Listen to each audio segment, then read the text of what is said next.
Hi everybody, welcome back to the Gallowgateshots YouTube channel and podcast. Decker isn't here with us today, so it's one of you three lovely gentlemen that's going to have the honours. Oh, Matty, We all Matthew. just do it. Matthew's Should we got all the do can. it? We'll all do I've got it. the can, have I? Yeah. You've got the can, mate. All right. Say those special words. Wow, this feels like an honour, first and foremost, but we won you now. Get in! Get in. Get in! So it's Newcastle United to Tottenham Hotspur. Tottenham. Tottenham Hotspur. Tottenham Hotspur. You can tell I've had a few. Tottenham Hotspur won. Going to the match preview, which was recorded just a handful of days ago, I don't think anybody was that optimistic from our point of view. Scott, you were there. Iain was there as well, joined by Daryl as well, if I remember right. Daryl and Harry. Daryl and Harry. I think the most positive result was yours, Scott, and you went for a Newcastle United draw, if I remember right. Is everybody as shocked as what I am by that full-time whistle and the scoreline come that? Scott, I'll start with you, mate. Absolutely. I mean, I didn't even realise when we recorded the preview that Tottenham were unbeaten at home this season. It was only once the commentators brought it up. So even worse than when they said that at the beginning of the match, I was like, right, we normally get a good pacing down there. We did last season.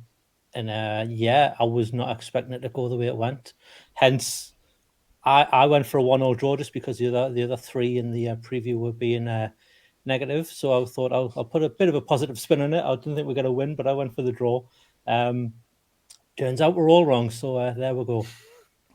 So we'll go right back to let's go 24 hours ago. We're all a little bit unsettled about who's going to be starting in there, Iain. We had the possibility of Joe Linton being missing, Bruno being missing on the back of the birth of his son, and who else was there? Fabian Schär was the other one as well. So that's three key players with the possibility. Obviously, 24 hours later, hour before kick-off there, and we'll see all three of them on the team sheet. Is that when your confidence level rose that bit higher, mate? Yeah, 100%. When you see just any team with Bruno in is a great team, and I think as well just for the class that Spurs have, I think you need someone like Joe Linton. Although he played wide today, in your midfield just to break things up, and then obviously the back five, back four have been absolutely tremendous the last handful of games. So. Again, I'm still uneasy with Dan Burn at left back, albeit I thought he did quite well today. But yeah, it's just a settled back four. So if one of them drops out, you have got the sort of versatility to change it. But at the minute, that's our best back four. So absolutely delighted to see those names on the team sheet. And obviously, it's paid dividends. Yeah. So jumping straight into the game, Matty. My point of view going into that, and I was worried, if I'm being honest, I was worried going down there because, yes, we got that one result the first game where Joe Linton scored the winner there when we went orange, if I remember right. But our results against Spurs, they're quite up and down. They can give us a good hiding. And there's been scorelines where we've took it to them as well. But today I wasn't necessarily overly optimistic going into this one, despite how well we have been playing. Because Spurs are a great side, and obviously on the back of the defeat against Man United, I thought they would come out all guns blazing, and it wasn't the case, Matty. Well, being that I'm the king of pessimism, or I like to say realism, I was like, I thought, just because of how good we've done so far this season, we've only lost one game, and that game was contentious as well. I just thought, would you just a loss where maybe we might get beat 2-0 or something like that? Spurs have the players to hurt us. Now, like you've just said, they didn't come out all guns blazing. We had chances, they had chances. And that's what worried me, is because it wasn't the quality of the chances as such, it was the quality of the players. You saw that bit where Son almost shaved the post, where you saw Harry Kane force that shot that Nick Pope did well at the save. I just thought that they had the players that were going to be able to make chances by their own accord, and we don't really have that at the moment when you haven't got the likes of St. Maximin in the squad.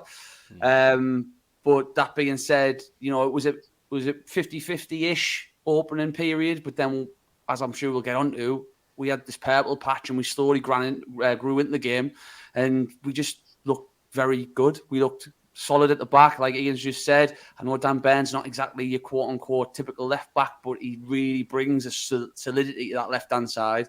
And then we just started putting passes together. And I know the 2 goals have came from probably 2, where we call them goalkeeping errors, but we've put them away and we've looked like scoring more. There's been times where we didn't get that final pass off, or times when there's been a block shot.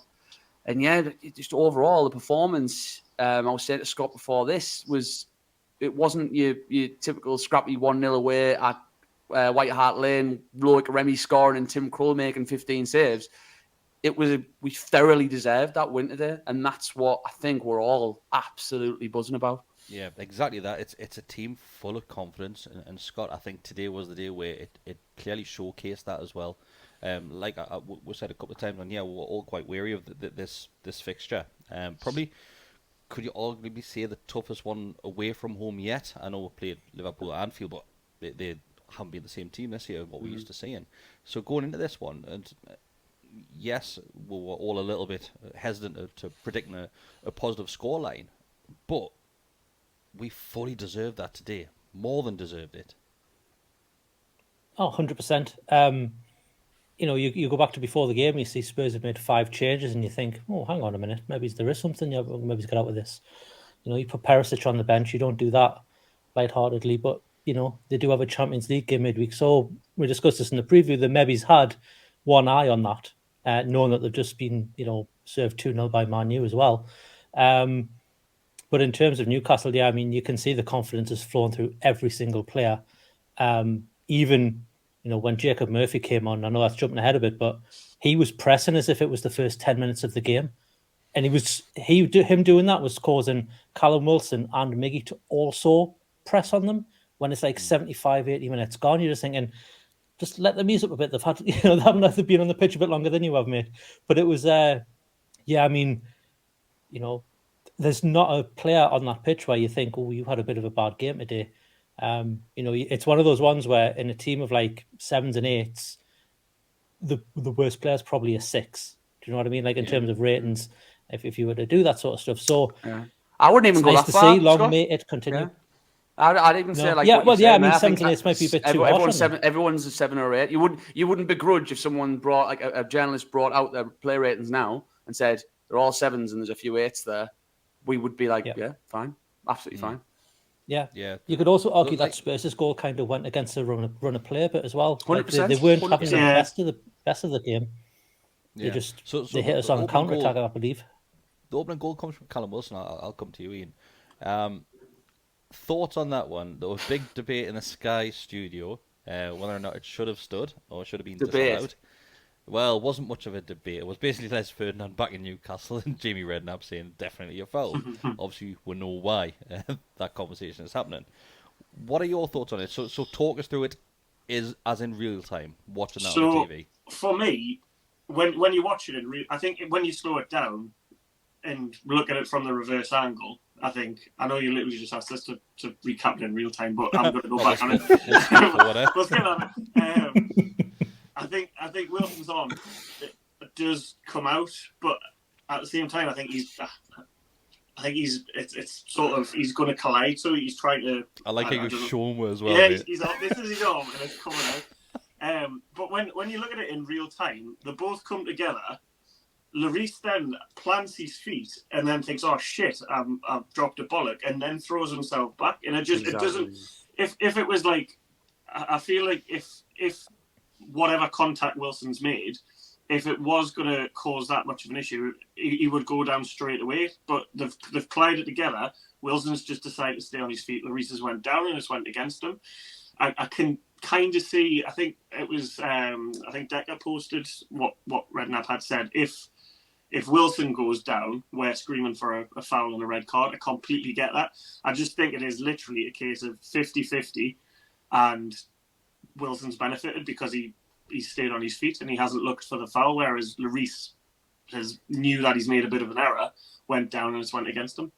Yeah, I probably know the answer to this, Matty, but were you worried when we started looking at VAR? Yeah, 100%. 100%. I was sat there going, they're going to give this.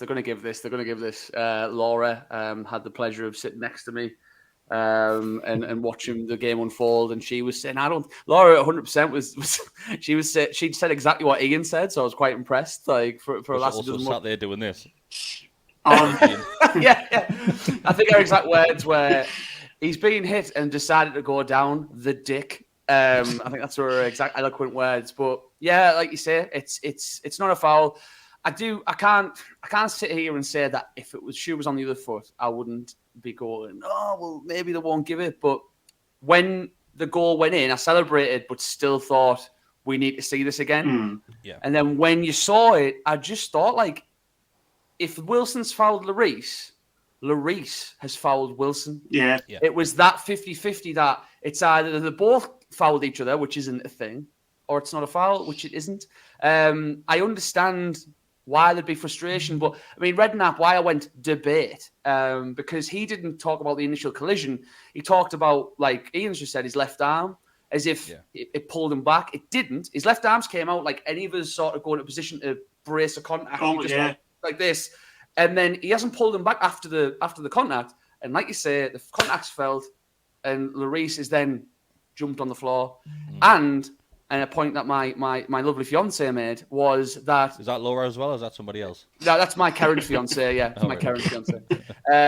She said, like, you know, the fact that he got straight, he went down, saw it wasn't given, and was like straight up trying to head the ball over. If he really thought that was a foul, I reckon he's staying down. He's staying down, just being like, that's getting given. But he shit himself. And I think in his heart of hearts, he knows that he's dropped a little bit of a bollock. But maybe it's not even a bollock, really. He's came out. The keepers came out and they've hit each other. Like, I would probably be a bit nice to Lloris and say maybe it wasn't a mistake. I think the argument about dropping the bollock issue is maybe just put your foot through it. He's trying to just get away with his knee randomly, hasn't he? Okay, just obviously clear that. Scott, I'm not sure if you would have seen this with the coverage which you're getting over in Amsterdam there, but after the game, Bruno and Callum Wilson have been interviewed, and Callum Wilson basically says he feels as if sometimes the keepers get too much protection from the referees, and that was a good example there as to why they shouldn't. Do you in agreement with that? Yep. I am. I didn't see the interview. I want to. I'm getting this video is not available in your location on Twitter, so I'm going to have to get my VPN on after this and give that a little watch, because apparently it's a nice one with Bruno as well. So I'll definitely watch that afterwards. Like, but it's a great interview. It's a nice warm moment with Bruno and Callum Wilson there. But it's one of those things where I think he's absolutely right. But also the keeper's out of his box. I think if the keeper's in his box, there's a bit more of an argument of the keeper gets protected, but he's out his box. And like Matty said, they've run into each other. Like, it's a 50-50. It's just a shame that Callum Wilson's built like a brick shithouse and Hugo Lloris is thin as paper. And that's all it is. Like, Wilson, it just bounces off him. So he's able to then, and can I just say, it's a hell of a finish. He doesn't even look, if you see the replay, he just glances slightly and he's like, right, that's where I'm putting it. And he gets it over everyone. It's a great finish to do it, especially after you've just took an impact, if you want to call it that, like to compose yourself, hit that in as quick as he did. Yeah, I mean, that's why we need to keep him fit, because he can do stuff like that. We're talking about keeping him fit for ourselves. As each game passes, it looks more likely that he might get that call up and basically make the final squad for the England team. Because do I want to happen selfishly? Probably not, because I know the issues that Callum Wilson has had with muscle injuries. But I would be more shocked to see him not go to Qatar. I really would be. I'm not too sure. Yeah, I'm not too sure. As much as I love Callum Wilson, and I genuinely... I mostly believe that he is the best England striker after Kane when he's fit. Ivan Toney's caused a selection headache because he's a very good player. Yeah, I know we're getting off the point now from away from the match, but I think if another striker goes, it's Ivan Toney. Other than that, his options, you've still got Tammy Abraham as well.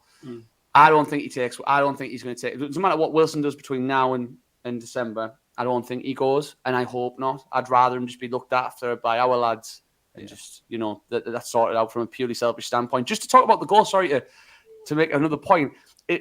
He scored, not a similar goal, but do you remember that goal he scored against Burnley last season, get us our first win of the season? Like the keepers came out, dropped it. Ironically, that was he runs Nick around Pope. him, doesn't he? Yeah. And he sort of shows the composure to hit that, and just again, he scores every type of goal. He knew where the goal was, and he just put it over the centre arm. Strikers know where the goal is. That's what it is, eh? Yeah. Well, Absolutely. some of them don't. We've seen this plenty of times. Moving on to the second goal, and Iain, it's come back to you for the second goal as well. Our informed player, Miggy Almiron. Honestly, the turnaround from this player. We've said this about so many players since Eddie Howe's came in, but this season, Almiron is like, honestly, it's like we forgot the old Almiron and we've just brought a brand new player in. That's a sort of and once again we'll go back to confidence and how well the team are playing. Miggy in previous seasons, yes, he beats that defender. He doesn't attempt to take the shot on. No, he probably just runs out of play. Yeah, that's what you're probably getting from the old Almiron. But he does so well, mate. He does. He did well. I think again it comes from the press. I think maybe 4 or 5 in their third pressing. He's then won it back. He showed quite good strength, albeit against Ryan Sessegnon, who probably isn't the strongest, but I feel like they're of a similar sort of stature anyway. But then he sort of shapes his body like he's going to go inside and then sort of cuts. And I think I can only assume that they haven't done the research because Miggy Almiron doesn't like touching the ball with his right foot. I think it was Longley. I think if he shows him down the line, he runs that to the touch line. He's even got the time to open his body up and put that underneath Lloris. He really has. He takes it well. Going what Matty said about sort of a goalkeeping error, I was saying to my dad, I think Lloris, I don't know if he thinks that because he's in his head dropped a bollock for the first one, he's tried to rush it and make amends for it. He just stays at his post. That angle's narrowed, and I don't think he scores. But because he's rushed him, maybe he's got the composure, he's got the confidence to take the shot on. He's a really good finish. The saving itself, though. Sorry, Chris. The saving itself, though, it went under him, didn't it? Yeah. Like you could also say that probably should have saved it. It's a good finish. It's a good finish. That ball to come back across the 6-yard box. I think that's what they're expecting. Right, they're not expecting Miggy to just tuck that underneath him. Once again, like I said, it's like a complete new signing, and I hate it when that term gets thrown around so easily. But he's the prime example of it, and we keep on going back to Jack Grealish's comments and saying it in jest. But it's worked. It really has worked, and it's lit a fire on Almiron. It really has, and long may it continue. But I think you've got to give credit to the likes of Bruno, Callum Wilson, everybody around him, Trippier as well, because that partnership on that right There's a really good partnership on the right moment. You have to look at it of, yes, Almiron's doing really well, full of confidence, but that's the basically the outcome of everything which else has happened on the field. And that starting 11 that we're seeing now, I know we've had a couple of players drop in and out, but Matty, we've got options there at the moment. We really have. But Eddie Howe starting 11, do we know what it is yet? Or we're just a fantastic team, no matter what? Obviously, I was about to say I think it's what we've just seen. That's his starting 11. But then obviously, we have Maxi and Isaac to come back, and hopefully it'll be a nice headache to have.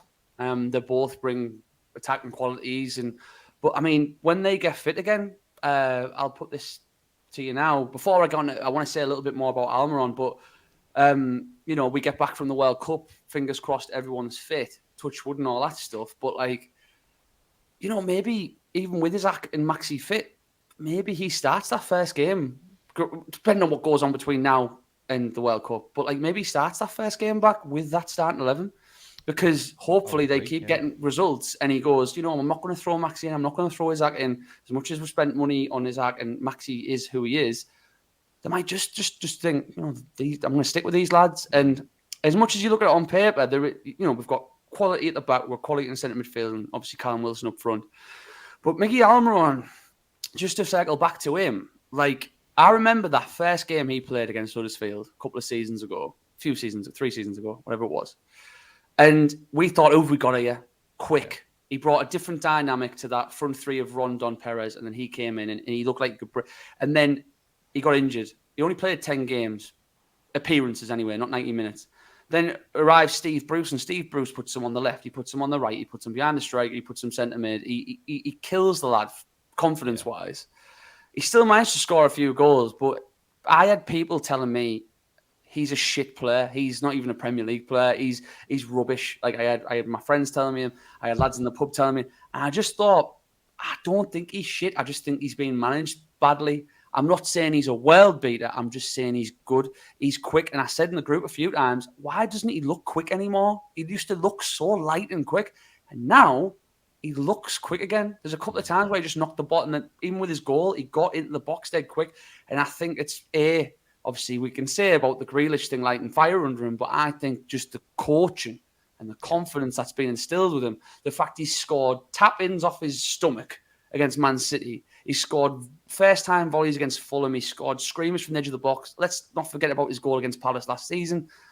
There is a player there. There's a definite 100% player there. I'm not saying he's world-class. I'm just saying he's the player that we spent X amount of millions on from Atlanta, and hopefully it continues. And I think it's a testament to the players around him, the manager and himself. So, yeah, I'll stop. Yeah. Well said, mate.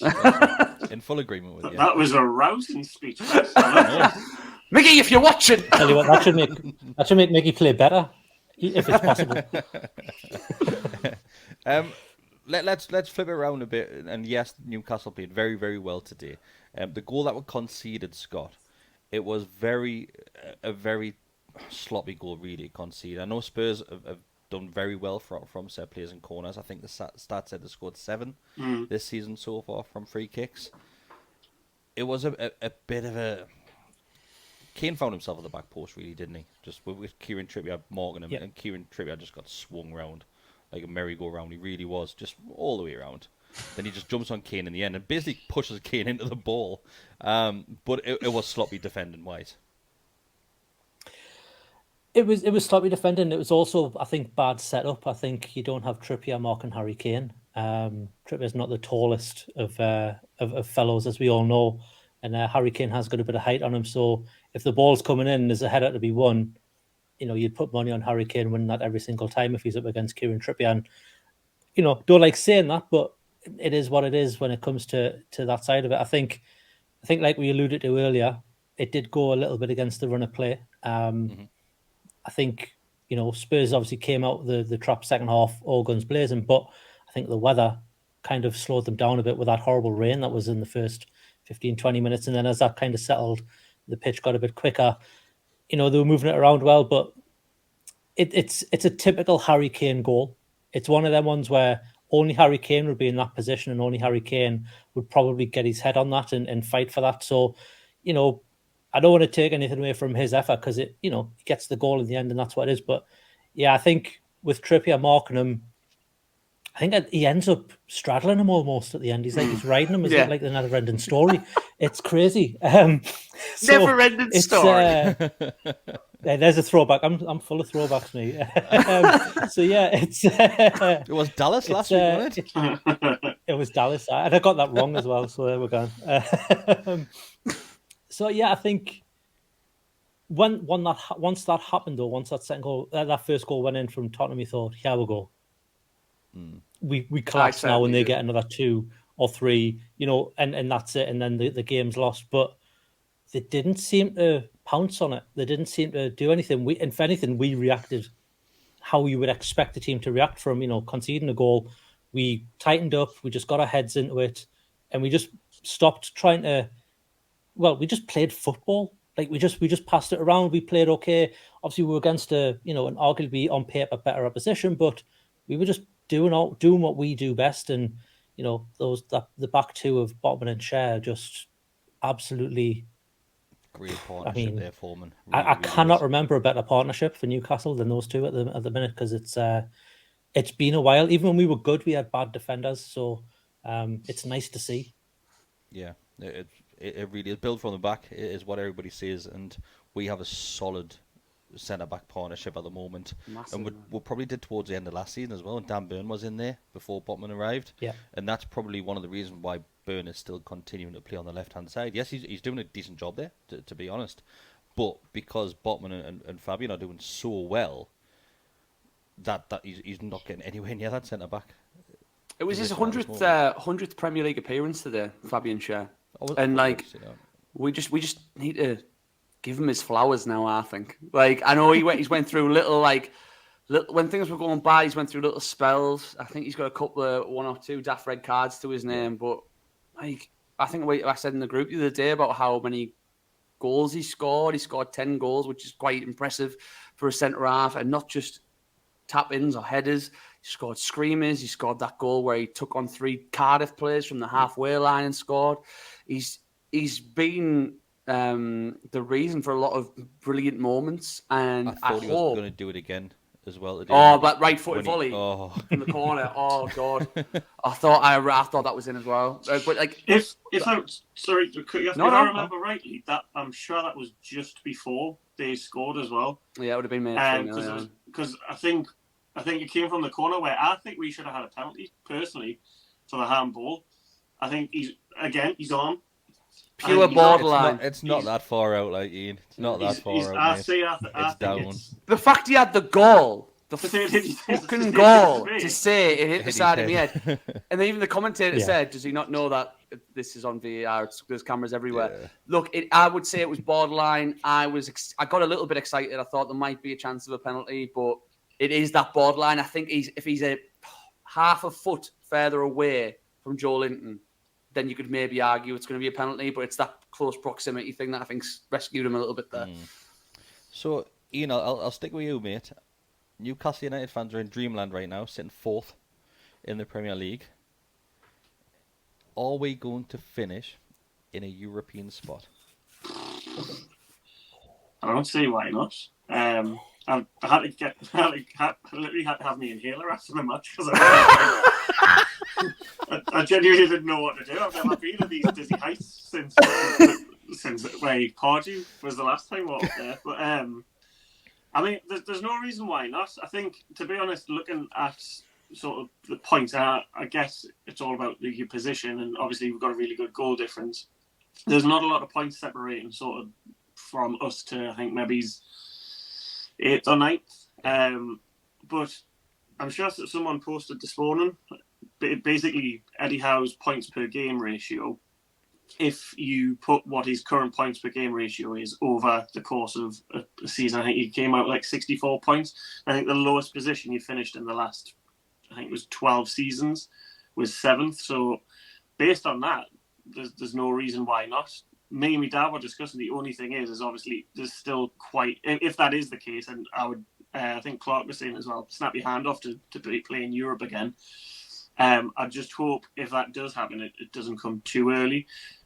I don't want to be pessimistic or anything like this, but we've still got a lot of deadwood at the club, and it's a case of how, if say, even if it was Europa Conference League or whatever, that's a Thursday, Sunday, it's a big demand on the squad, especially with how we've had 3 games in a week. I thought we'll look very, very tired by the end of that game.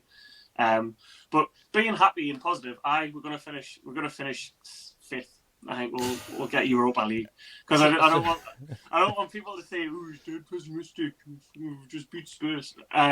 Join the club again. Come on my side of the fence. Come on. I can feel he's not being. It's not pessimism. It's just realism. No, I genuinely don't see why not. There's teams not performing as well this season, like Liverpool and arguably Man U and Chelsea haven't done great this season. So we're definitely in there to disrupt the big 6. So I don't see why not. I do feel that, again, given the squad depth and obviously there's a World Cup, so that's sort of something that we've not had to deal with before is the winter break. It might disrupt momentum, who knows? But I definitely think, given the way that they're going on currently, 100%, there's every opportunity we could finish in the European spot. I'll not ask you the same question, Matty. I'll switch the question up a little bit on the back of what Ian's just said there. Yes, there is a possibility that European football might come a bit too early because of the depth and quality that we have in squad. I think we've got a lot of players there, but the talent isn't probably the best coming off the bench at times. If we look at the other side of the coin, does European football need to come soon to keep the likes of Bruno? Good question. It's one that I've seen divide people on the likes of Twitter and in YouTube comments and stuff, because they're basically saying if you don't get it, he's gone. Now, I understand where their point comes from, but this club is just apples and oranges to what it was 18 months ago, 12 months ago, whatever. Let's say we don't qualify for Europe, which I don't think we will. Like, let's me being honest. I wasn't asking you that question. But I'm just saying. Let's say we don't. Let's say we don't. Let's say we don't. I think Bruno stays. But if someone comes in for him, which they would rightly want to because he's fucking brilliant, we're not going to let him go for a measly amount of money. He's going to go for big eye-watering money. And I know it's the case of replacing him, and they don't grow on trees. What a sexy tree that would be, by the way. Brazil, apparently, mate. Yeah, exactly.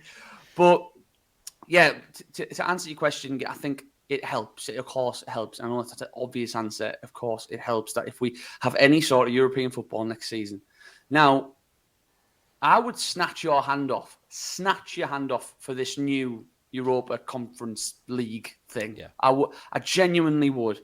Not just because of the fact there's potential for class away days at places people haven't been before, but it's going to attract. It doesn't matter what the competition is, and hopefully they won't add a fourth competition because it'd be stupid. Everyone sort of rolled their eyes at this new Europa League conference thing, but you've noticed that as it gets to the later stages, it's got a bit of prestige. Roma winning it last season, it was a decent final. Yeah, it'd be great. But let's not get ahead of ourselves. The form that we're in this calendar in the last 12 months, of course, we've got a chance of doing it. And like Iain's just said, the top teams aren't exactly hitting strides of form. We just need to just go game to game. But to just answer your question, yeah, it helps to keep players. But hopefully, I would like to think Bruno would give us at least one more Europe. It's not going to be a make or break decision. Yeah, exactly. I don't think he's sat there now going, if we don't get Europe this season, I'm gone. Craig Hope mentioned about having arguments with the press box or something about, is this going to be the only time we see Bruno do a full season? I'd like to think no. I'm going to put my neck on the line and think at least next season we see him play August to May. Just coming in on that, I reckon a case of, because I think he's the one that's took that big leap. I don't think the owners is naive to think, right, well, we've got all this money, it means we'll be in Europe next season. I think they've probably said the aim is to get in Europe within the next 3 seasons. The aim's to progress. It's just to progress. And I think he and pretty much every signing that we've made has bought into that. I don't think they're selling them, we're going to be competing in Champions League finals in 2 seasons' time, things like this. I think that they've sold him a project, and I would arguably say he's probably here for the long haul. Yeah. Good point. It's a good point. Yeah. The best big news. He's come from a Champions League side, and if he wanted to go to a Champions League side, he would have went to Arsenal. Right, exactly. I think he's bought the project, and he talked about that quite a lot when he came, about the project and the big picture. And I think he even mentioned the 5-year plan, and it's obvious he loves the place, and he's loving the love he's getting back from the fans. So and now he's had a kid who's a Geordie. I mean, he's stuck here. Mechanical. Yeah, he's stuck here. I think the next big news coming out of the club will probably be that new contract for Bruno. Yeah, I fingers crossed. Yeah, I think it'll be coming in the next handful of weeks. I think it'll be as quick as that, because if you want to not necessarily keep the player, but if you want to get the big money for that player, you're going to have to put him on a bigger contract than what he's probably on at the moment. He's probably up there with the highest earners in the club, but you need to make him, honestly, he should be mopping up. He should be right at the top of that list. He really should be, because there's times when I watch him and I still ask myself, I'm thinking, how did we manage to sign him? And yes, you can sell a project to somebody, but we were pretty shite. We were pretty shite, and it doesn't matter how big this project is, unless you're delivering on the project, he's not going to stick around. And thankfully, we are delivering right now, and hopefully we'll continue to deliver, because, like I said, have we even seen the strongest 11 on paper yet? Probably not. We'll see it this season. I don't think we will see it this season, because I think it's going to take a big ask for a lot of these players to drop in performance, because everybody's having, like we mentioned, 7s, 8s out of 10s every single week. So to take one of those out of that equation, just to put your better player on paper into that team, it would be very harsh on those lads. And we know how Eddie Howe wants this unity in the dressing room. That's not how you do that. It really isn't. If you're performing well, if you're winning games, you stay on the pitch in that starting lineup. You really do. Anything else to add before we wrap this one up, boys? Just one thing, but I don't want to end it on a bad note, so I'll say something good afterwards. The time wasting, honestly, like that really, really was. Everybody does it. Everybody does it. You'd think we invented it the way they're fucking going on. But it started to annoy me to the point where it's just like me dad started fucking giving Nick Pope grief. You're gonna fucking get sent off, money. Ian, you fell for the media's trap, the commentator's trap. You fell for it because you're shouting at the TV screen now about us time wasting. Everybody does it. Everybody does it. I didn't want Nick Pope to get sent off and then have to put fucking Dan Burn in goal. By the way, the Callum Wilson one, he was treading a fine thread when he was coming off as a sub, by the way. Yeah. I thought he was on a yellow card. I thought he's going to get fucking pulled in. Right, you're not making a sub, you're off. Yeah. I did think that was funny, but like from goal kicks and drawings, it's just like, But because it's come back, I think possibly I wouldn't be as arsed if we didn't concede against Liverpool, but it came back a bit when the arse. And when you play teams like Spurs who have the quality to play right until the last minute and score, it made me arse twitch a little bit. But to end on a good note, Bruno's interview, like if my life ambition now is to have him round for Sunday dinner because he's just the most loveliest bloke. And like it was so heartwarming, and he looked like he was about a kilo over from just lack of sleep. He looked like he was about to cry, didn't he? He looked like he was in tears at the start. Absolutely exhausted. But I just love him, and I want him to stay here forever. And I'll make some rematch and Yorkshire puddings for him. This is just so great. Are we all in agreement that no matter what happens next week, Eddie Howe's getting manager of the month? And alongside Almiron getting player of the month. And Miggy getting player of the month. The player goes to a public vote, doesn't it? Which is the one thing I think might go against him. Would he not got goal of the month as well? He's getting goal of the season. Like I said a couple of weeks ago, he had 10 goals of the season, and we'll just pick one of them. Just him every month. Did we play Fulham? Just him for everyone, yeah. Was he Fulham in October? Fulham in October. Yeah, so it was like the first day in October, wasn't it? Fulham was. So Fulham and Everton. There's two goal of the months for him. In 1 month. The last thing I would like to say, if it's all right, if I could just have the floor for a second. Yeah. I know I'm a chairman quite a bit, but like, I watched that game today, and obviously I got tetchy at half time. I didn't want to watch the second half because I thought we're on the precipice of such a massive result. We go 2-1 down, and you're thinking, well, then them sort of goals sway the momentum of games, and they could probably easily score another goal or two, and you're thinking, oh shit, we were 2-0 up, we might draw or lose. But then the more I watched them play, I didn't grow in confidence about the result, but the more I watched them play, the more I had a smile on my face, because let's just pinch ourselves now. Let's have, let's not talk about expectation, but talk about how this is ridiculously different to any Newcastle side we've seen in the last 10 years. I know we did well with that one lovely season under Pardew, and Rafa he had some lovely moments, but for a while we were in the trenches and we were losing games and we had sort of grind results out. We're watching games where we're going to places like Spurs, and a Spurs side who've lost no games at home in the last 8, and we're giving it to them. We're not going crazy. It's not entertainers football. It's pragmatic, balance between attack and defence. It's a manager who lives for the game, who's going home now and probably thinking about the Villa game on Saturday. It's players who'll bleed for the shirt, and it's a mix of hardened English lads like Trippier and Dan Burn, but then you've got this eloquence at the back, the big hard lads like Sven Botman and Fabian Schär. It's nothing. It's great to have that foundation, and I think we should really take it in. Not think we're going to do crazy things in the near future, but know that if we were to finish in the top 7, 6, it's not beyond the realms of possibility either. And it's just a fucking great thing to do. And if say we lost our next 3 games, I'm not saying we are, we still just need to reflect on right now and remember that we've got the makings of a great side, and hopefully we can build on that, and we've got the backing to do it. So if things go bad, who gives a shit? We're doing good, and this is just great. It's just great. Buzzing. That was beautiful. Enjoy the That was so poetic. I was just like, I was ready. I was ready to Yeah. go run through. Freedom! Freedom! I was about to take my shirt off.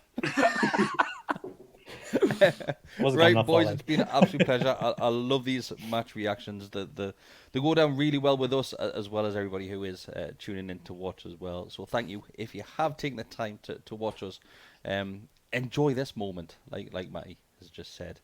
Plenty more stuff coming on the Gallowgateshots YouTube channel. You'll have the Always Smiling Faces podcast tomorrow night. You will have match previews throughout the week. Extra time, possibly. You'll have your Fantasy Premier League show, plus much more. So stick by. Become a member if you want to. It's $2.99 a month, as little as that. Helps us continue to do things like this, as well as keep the studio running as well. So that's a big bonus for everybody too. If not, just become a subscriber. That's all that we'll ask for you. Like the video. Just help us get out there to everybody else, and everybody else can enjoy this moment with Matthew as well. Thanks, everybody. See you later. Ta-ra.